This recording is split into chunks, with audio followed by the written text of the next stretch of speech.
Shalom, shalom. Vamos começar nossa leitura. Consegui voltar aqui, a moçadinha foi na casa dos avós, então eu consegui vir aqui para a gente pelo menos começar a leitura do nosso livro. Eu comecei já a ler, né, mas eu não conto. Tem que ser em comunhão, tem que ser em unidade. Então, eu já abri no meu computador, eu vou colocar ele lá no Telegram, o arquivo dele em PDF, e nós vamos meditar agora na introdução, que já é magnífica, que já nos traz ali uma reflexão. Como crentes, precisamos entender a alma e ser treinados para discernir as suas atividades. Como definido nesse estudo, a alma consiste de mente, ou intelecto, vontade e emoções. Uma vez que a alma está cheia do eu, ela pode e deve ser purificada e transformada em um vaso pronto para o uso do Mestre, como está escrito em 2 Timóteo 2, 21. A língua expressa o que pensamos, sentimos e queremos. A mente diz o que não pensamos, não necessariamente o que Deus pensa. A vontade diz o que queremos, não o que Deus quer. As emoções dizem o que sentimos, não o que Deus sente. Ao mesmo tempo em que a nossa alma é purificada, também é treinada para conduzir os pensamentos, desejos e sentimentos de Deus, e assim transformar-nos em porta-vozes do Senhor. A palavra de Deus ensina em 1 Coríntios 2,16, que nos foram dados a mente de Cristo e os pensamentos, sentimentos e propósitos do seu coração. Temos a mente de Cristo, mas a alma não crucificada os impede de aparecer. Há uma luta contínua entre a carne e o espírito. O corpo e a alma, unidos, formam o que a Bíblia se refere como a carne. Portanto, usaremos os termos a alma e a carne alternadamente. O homem quer pensar seus próprios pensamentos, mas Deus deseja usar a mente do homem para pensar os pensamentos dele. O homem tem seus próprios desejos, que podem ser mudados conforme os desejos de Deus. Se ele se submeter ao Espírito Santo, o homem vive grande parte da sua vida guiado por seus sentimentos, que parecem ser o inimigo número 1 dos crentes. Os sentimentos podem ser treinados a estar sob a liderança do Espírito, mas este é um processo que requer tempo e zelo. Neste livro, fala-se sobre a língua, que pode expressar a carne ou o espírito. Ela pode ser usada para verbalizar a palavra de Deus, ou como um veículo para expressar a obra do inimigo. Creio que nenhum filho de Deus quer ser usado como porta-voz do diabo, mas muitos o são. Provérbios 18, 21 declara: a morte e a vida estão no poder da língua. O que bem a utiliza, come do seu fruto. Não há nenhum outro assunto na Bíblia que deveríamos levar mais seriamente em conta do que a língua. Ela pode ser usada para trazer bênçãos ou destruição, não somente para nós, mas também para muitos outros. Livros excelentes têm sido escritos sobre a língua. Quando Deus colocou no meu coração o desejo de escrever um livro sobre esse assunto, devo admitir que pensei, para quê? O que posso dizer que já não tenha sido dito? Mas creio realmente que Deus quis que este livro fosse escrito e também que ele será oportuno na vida. Mas creio realmente que Deus quis que este livro fosse escrito e também que ele será oportuno na vida de todos aqueles que o lerem. Oro para que a unção do Espírito Santo esteja neste livro, de maneira poderosa, para trazer a revelação, a convicção e o arrependimento. Oro para que enquanto você o estiver lendo, cada palavra desperte em sua alma um novo desejo de ser um porta-voz de Deus. Aleluia! Só a introdução já é grandiosa. O Senhor não colocou este livro no meu coração acaso. O Senhor colocou este livro no meu coração com um propósito grandioso. Porque na minha programação de leitura estava outro livro. Eu gosto muito de ler, é um hábito que eu tenho. E na minha convicção tinha outro livro. Mas o Senhor falou, não, você vai ler este, você vai compartilhar este. Então, aleluia. Há um mistério. Vamos para o primeiro capítulo? Se a introdução já foi tremenda, imagina o primeiro capítulo. Aprendendo a falar a linguagem de Deus. O primeiro versículo que está aqui é Marcos 11, 22, 23. Ao que Jesus lhe disse, tende fé em Deus constantemente, porque em verdade vos afirmo que se alguém disser a este monte, ergue-te e lança-te ao mar, e não duvidar no seu coração, mas crer que se fará o que diz, assim será como ele. Você tem problemas? A resposta está bem debaixo do seu nariz, pelo menos em grande parte. Não creio que alguém possa viver em vitória sem estar bem informado do poder das palavras. Normalmente, quando temos montanhas em nossa vida, falamos sobre elas, mas a palavra de Deus nos instrui a falar para elas. Como observamos nas palavras de Jesus nessa passagem. Você está falando sobre suas montanhas ou para as suas montanhas? Uau! Quando Jesus disse para falarmos a nossa montanha em fé, ordenando que se erga e se lance ao mar, esta é uma declaração fundamental, que merece estudo.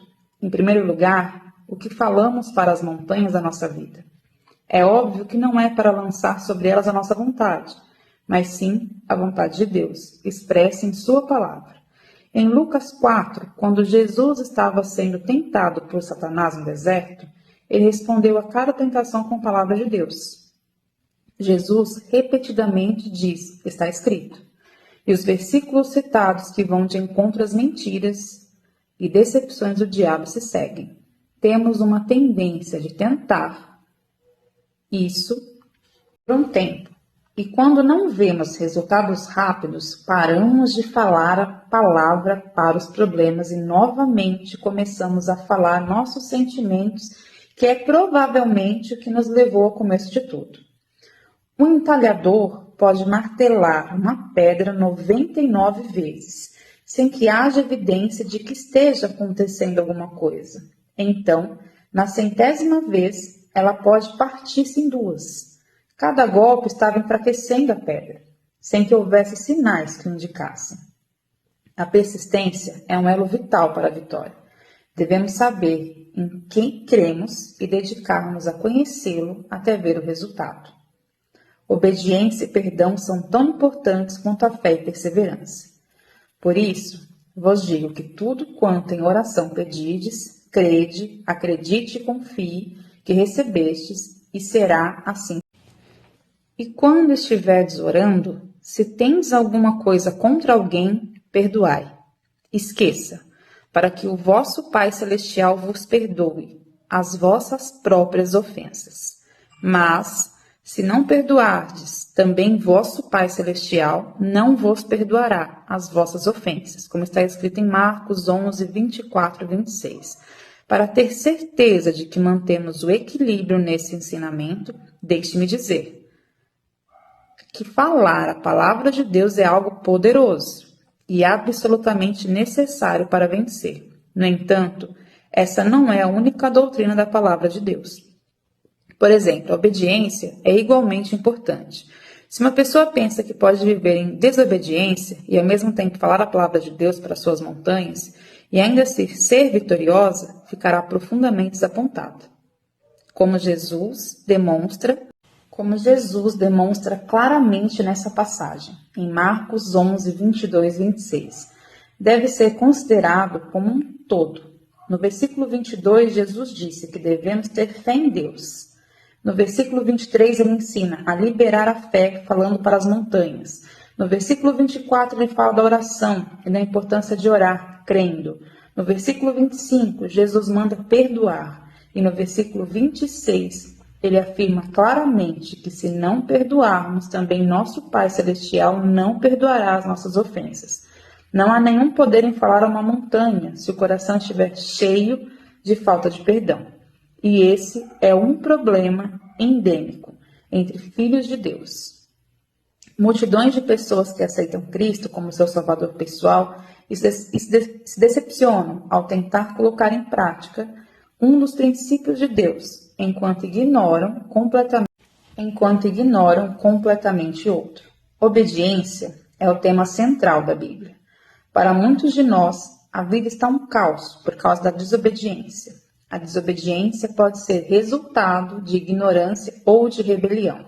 A única maneira de sair do caos é arrepender-se e retomar a submissão e a obediência. Não ignore os ses ou os mas. Se atentamente ouvires a voz do Senhor, teu Deus, tendo cuidado de guardar todos os seus mandamentos que hoje te ordeno, o Senhor teu Deus te exaltará sobre todas as nações da terra. Se ouvires a voz do Senhor teu Deus, virão sobre ti e te alcançarão todas essas bênçãos. Deuteronômio 28, 1 e 2. Mas por favor observe os ses nessa passagem. Com muita frequência, escolhemos ignorar os ses e os mas na Bíblia. Considere, por exemplo, 1 Coríntios, capítulo 1, versículo 9 e 10. Fiel é Deus, confiável, fidedigno e, portanto, verdadeiro em suas promessas. Podemos depender dele, e pelo qual fostes chamados à comunhão de seu Filho Jesus Cristo, nosso Senhor. Rogo-vos, irmãos, pelo nome do nosso Senhor Jesus Cristo, que faleis todos a mesma coisa e que não haja entre vós divisões. Antes, sejais inteiramente unidos, na mesma disposição mental e no mesmo parecer. Deus é fiel e nos beneficiamos dessa fidelidade. Ao honrá-lo em obediência nos relacionamentos, a desobediência não muda a Deus. Ele é fiel, apesar da desobediência. A obediência, no entanto, abre a porta para a bênção, que já foi liberada por causa da bondade de Deus. Uau, tremendo. Este livro seria uma tragédia, na minha avaliação, se eu tentasse ensinar que podemos receber o que dizemos sem esclarecer que isso deve se alinhar com a palavra de Deus e sua vontade. Falar para as nossas montanhas não é um passo de mágica ou um encantamento que usamos quando estamos com problema, ou quando queremos alguma coisa e continuamos no estilo de vida desobediente e carnal.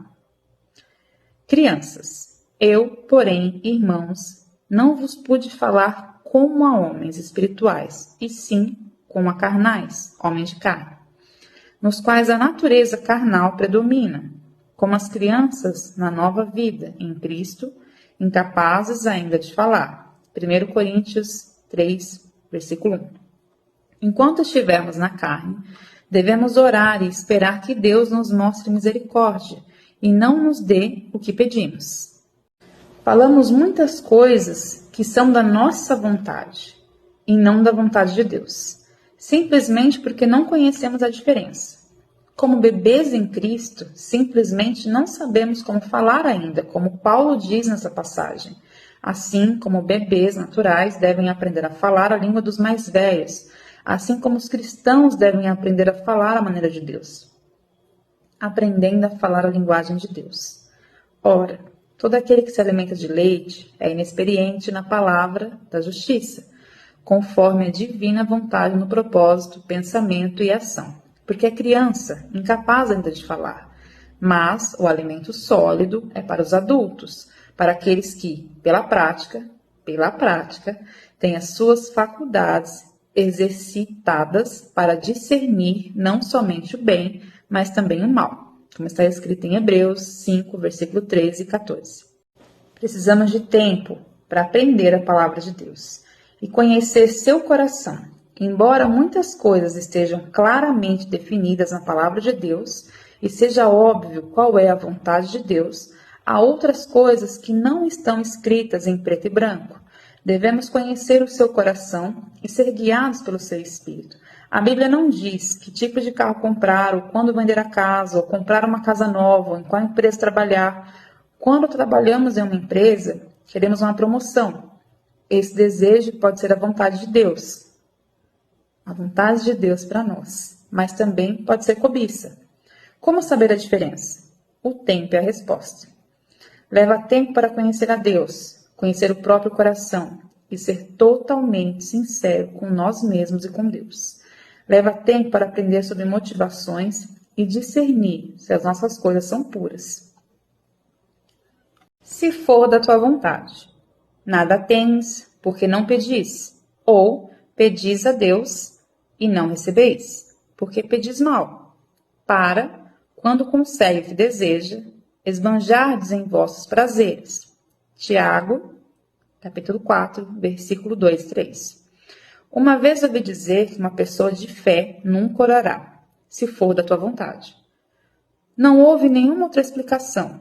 Portanto, como uma recém-convertida, tomei a declaração ao pé da letra. Da mesma forma, ouvi que eu poderia ter o que dissesse, mas ninguém me falou que eu precisava crescer. Talvez alguém tenha dito, mas estava tão cheia de mim mesma que não ouvi. Estava totalmente fora do equilíbrio. Eu queria o que queria e pensei que tinha encontrado uma nova forma de conseguir. Há algumas coisas tão claras na palavra de Deus que não temos que orar, se for da tua vontade. A salvação é um bom exemplo. Em 1 Timóteo 2, versículo 3 e 4, a Bíblia declara que é da vontade de Deus que todos sejam salvos e cheguem ao seu pleno conhecimento. Eu nunca oraria: querido Pai Celestial, peço em nome de Jesus que salves fulano de tal, se for da tua vontade. Eu já sei que é da vontade de Deus salvar aquela pessoa. Em Tiago 4,2 diz que não temos porque não pedimos. O versículo 3 diz que às vezes pedimos e não recebemos porque pedimos mal e por motivos egoístas. Percebo que às vezes é difícil pensar nisso de nós mesmos. Contudo, é verdade, principalmente para o crente que não permitiu o processo de purificação de Deus em sua vida. Nesse estado, uma pessoa tem Deus dentro dela, mas também tem uma abundância de si mesma. Quando pedimos, não está claramente descrito na palavra, e não temos certeza da resposta de Deus. É sábio? É um ato de verdadeira submissão? Orar, seja feita a tua vontade? Lembro-me de um exemplo, muitos anos atrás, quando meu marido Dave e eu estávamos de férias, num lugar lindo na Geórgia. Estávamos muito cansados e Deus permitiu que tivéssemos um tempo de folga para recobrar nossas energias. Gostamos tanto do lugar que planejamos levar nossos filhos para passar umas férias prolongadas no ano seguinte. Estávamos cheios de planos e animadamente falávamos sobre eles. Comecei a declarar, fazer uma confissão verbal. Voltaremos aqui nas férias do ano que vem e toda a nossa família será abençoada neste lugar. De repente, o Espírito Santo falou comigo em Tiago 4,15. Em vez disso, deveis dizer, se o Senhor quiser, não só viveremos, como também faremos isto ou aquilo. E mais tarde, ao estudar esse versículo, também observei o versículo 16. Agora, entretanto, vós jactais falsamente das vossas arrogantes pretensões. Toda jactância semelhante a esta é maligna. Há uma diferença entre fé e confiança, tolice e presunção. A menos que a diferença seja discernida, a vida espiritual se torna uma tragédia. Em vez de um triunfo, pessoalmente, não sinta que seja fraca na fé quando oro. Senhor, eu quero isto. Se for da tua vontade, se isso se encaixa no seu plano, se for o teu melhor para mim e se for no meu tempo. Como diz em Provérbios 3 e 7. Diz: não seja sábio aos teus próprios olhos. Guarda esse versículo no coração e acredite, ele me poupou de muita angústia. Houve um tempo que pensei que soubesse tudo e que se todos me ouvissem, nos daríamos bem. Descobri, no entanto, que não sei absolutamente nada, comparado com o que Deus sabe. Devemos resistir à tentação de brincar de ser o Espírito Santo. Pelo contrário, devemos deixar Deus ser Deus. Equilíbrio, sabedoria, prudência, bom senso e bom julgamento. Todo prudente procede com conhecimento, mas o autoconfiante, insensato, espraia sua loucura. Provérbios 13:16. Percebo que nos meus 20 anos de observação do reino de Deus, que pessoas e mestres têm dificuldade com equilíbrio. A doutrina que se refere ao poder das palavras, à língua, à confissão, a proclamar as coisas que não são como se fossem e chamar coisas à existência é um exemplo pelo qual tenho visto pessoas chegarem ao extremo. Parece que a carne quer viver à beira do caminho e tem dificuldade em se manter nos limites de segurança. Sede sóbrios, temperados, equilibrados e vigilantes. O diabo, o vosso adversário, anda em derredor, como o leão que ruge, como uma fome feroz, procurando alguém para devorar. 1 Pedro 5 e 8. Os extremos são, na verdade, playground do diabo. Se ele não pode levar um crente a ignorar completamente uma verdade e viver decepcionado, sua próxima tática será torná-lo tão parcial e sem equilíbrio com aquela verdade que não estará numa condição melhor do que antes. Às vezes ele estará bem pior. A sabedoria é o tema central da palavra de Deus. Na verdade, não há verdadeira vitória sem ela. Sabedoria é definida como compreensão do que é verdadeiro, certo e duradouro. Bom julgamento, senso comum. Tenho lidado com muitas pessoas nos últimos anos, tanto leigos quanto ministros de igreja, que simplesmente não usam o bom senso. A sabedoria não é radical, como está escrito em Provérbios 1, do 1 ao 4. Diz que sabedoria é cheia de prudência e a prudência é boa despenseira. Neste mesmo dicionário, prudência é definida como administração cuidadosa, economia. O adjetivo prudente é definido como usar bom julgamento ou bom senso ao lidar com assuntos práticos. Creio que podemos dizer que sabedoria é uma combinação de equilíbrio, bom senso e bom julgamento. Um mestre da palavra de Deus tem a responsabilidade de se fazer entender de maneira sensata, para que os crentes, de qualquer nível espiritual, o compreendam. Fazer uma declaração generalizada de que você pode ter o que diz, sem qualquer explicação, é perigoso. É perigosa para o cristão imaturo. Creio que, como mestres chamados para treinar os filhos de Deus, é nossa responsabilidade perceber que nem todos os que nos ouvem compreendem essa declaração. Significa que você pode ter o que diz, se o que diz está alinhado com a palavra de Deus naquele momento particular. As pessoas carnais ouvem a mensagem como um ouvido carnal. Durante seu crescimento espiritual, elas podem ouvir a mesma mensagem de maneira completamente diferente do que ouviram a primeira vez. Isso não quer dizer que a mensagem estava errada, mas um pouco mais de esclarecimento poderia ter evitado que os bebês espirituais ficassem inseguros. A maioria dos mestres tem uma tendência própria em seus ensinamentos, o que é legítimo. Isso tem a ver com o chamado de Deus na vida deles. Alguns são chamados para exortar e manter os filhos de Deus animados, zelosos e perseverantes. Outros podem ser chamados para ensinar a fé, e outros prosperidade. Há aqueles que são chamados para ensinar, quase que exclusivamente finanças. Muitos têm sido chamados para ensinar e ministrar sobre cura. Penso que quando as pessoas são chamadas para fazer alguma coisa, estão cheias do que Deus colocou nelas.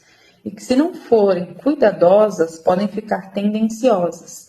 Podem começar a agir como se o que estão ensinando fosse a única coisa importante na Bíblia.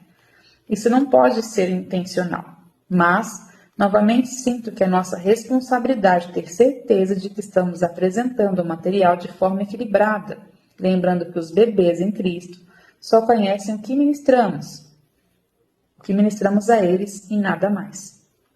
Creio fortemente no poder da confissão. Creio que devemos falar para as nossas montanhas e também que muitas...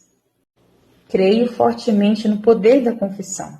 Creio que devemos falar para as nossas montanhas e também que muitas, se não a maioria, das respostas aos nossos problemas estão definitivamente bem debaixo do nosso nariz, na língua.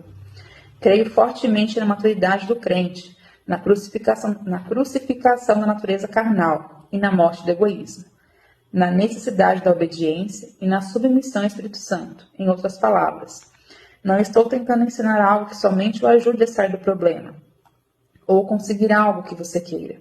Tenho esperança de ajudá-lo a aprender como cooperar com o Espírito Santo para ver a vontade de Deus cumprir em sua vida. Aleluia! Uau!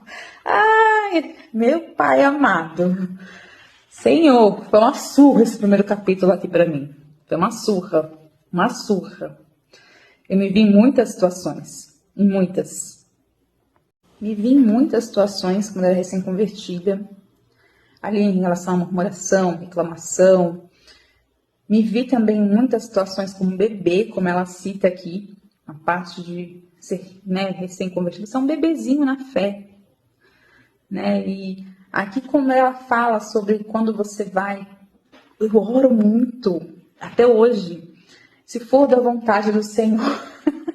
Quando ela fala aqui que já é da vontade do Senhor, eu pensei, meu Deus, eu oro assim. Senhor, se for da sua vontade, Senhor, se for da sua vontade, né? Se o Senhor quiser, eu oro muito assim. Nas minhas orações pessoais, eu oro muito assim, Senhor, se for da sua vontade, o Senhor move ali. Tá? Pai amado, agora eu entendi. Eu achei que era só sobre reclamação, murmuração, porque uma devocional foi sobre o Salmo 18 semana passada, e não foi não. Senhor me dando uma surra. Senhor me dando uma surra bem dada. Olha, que fase. Olha, por isso que ela fala aqui em relação ao ego. Em relação ao ego. Às vezes nós estamos com o ego ali disfarçadinho e nós não estamos percebendo. E eu achando que era sobre murmuração, porque eu orei sobre isso semana passada, sobre reclamação. O Senhor vai colher um livro sobre reclamação.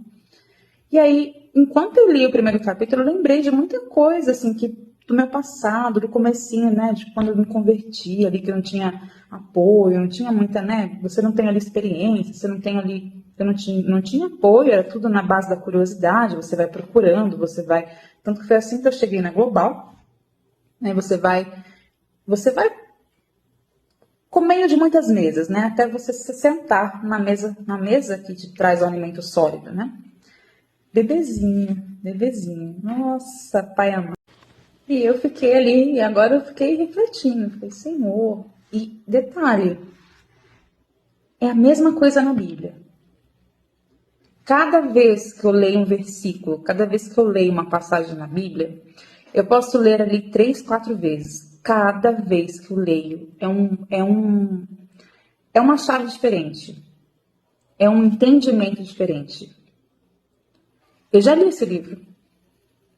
Só que talvez, quando eu li, eu não tivesse com a mesma maturidade que eu tô hoje.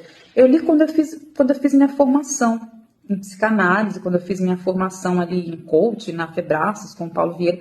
Eu tive que ler esse livro, porque eu tive que fazer um TCC sobre esse livro.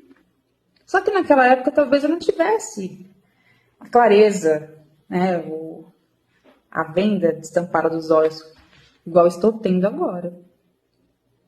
Senhor, que mistério. E eu espero que o Senhor tenha falado com você também, nesse primeiro capítulo, na introdução, que já foi grandioso ali. Espero que ele tenha falado com você também. E se ele falou com você, se você puder me enviar as chaves que ele falou com você também, para eu também ficar abismada, surpresa, como eu fiquei com as que ele falou comigo. Eu vou até ler novamente esse primeiro capítulo para eu anotar outras coisas que ele veio falando comigo aqui. Eu senti que foi o Espírito Santo todinho falando comigo aqui. Nossa, sem palavras. Estou sem palavras mesmo. Deus abençoe grandemente. Vou orar agora para a gente selar isso aqui e finalizar isso aqui. Em nome do Senhor Jesus. Em nome do Senhor Jesus. O Senhor tem grandes coisas para nós. Eu creio. Em nome do Senhor Jesus. Em nome do Senhor, por Ele e para Ele.